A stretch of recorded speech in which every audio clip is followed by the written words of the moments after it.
বঙ্গের ভোটের লড়াইয়ের ময়দানে হঠাৎই যেন ঢুকে পড়েছে বাংলার জনপ্রিয় খাবার ঝালমুড়ি। রবিবার ঝাড়গ্রামের জনসভার শেষে ঝালমুড়ি বিরতি নিয়েছিলেন প্রধানমন্ত্রী নরেন্দ্র মোদী। প্রধানমন্ত্রীর ঝালমুড়ি খাওয়াকে নাটক বলে কটাক্ষ করতে ছাড়েনি ঘাসফুল শিবির। সেই রেশ কাটতে না কাটতেই ঠিক পরের দিনই কামারহাটিতে মদনের পাল্টা।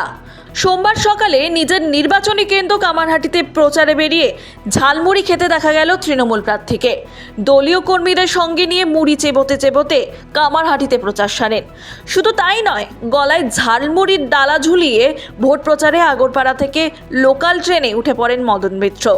ট্রেনে জনসংযোগের পর বেলঘরিয়া স্টেশনে নেমে পড়েন কামারহাটির তৃণমূল প্রার্থী মদন মিত্র। উনি আমাদের কাছে না একটা আশীর্বাদ। মোদি যত আসবে আমাদের হারানো যৌবন তত ফিরে আসবে। উনি যতবারে মুড়ির দোকানে গিয়ে নাটক করবেন, পরের দিন থেকে আমরাও সকালবেলা বেরিয়ে মুড়ি খেতে থাকবো। এই যে মুড়ি খেতে খেতে উনি বললেন যে প্রতিশ্রুতিগুলো, 2 কোটি টাকা 15 লাখ, 2 কোটি চাকরি 15 লাখ ক্যাশ, 3000 করে ব্যাংকে, আজ পর্যন্ত একটা সত্যি কিছু হয়েছে?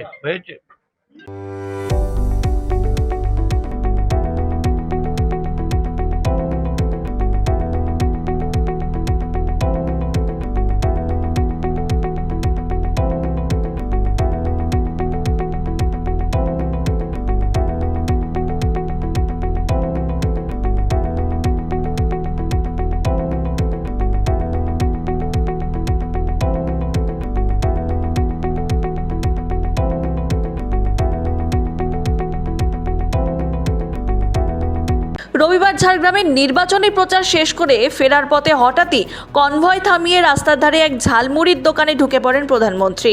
স্থানীয় যুবকের দোকান থেকে 10 টাকার ঝালমুড়ি কিনে খান তিনি। Bureau report, Hindustan news point.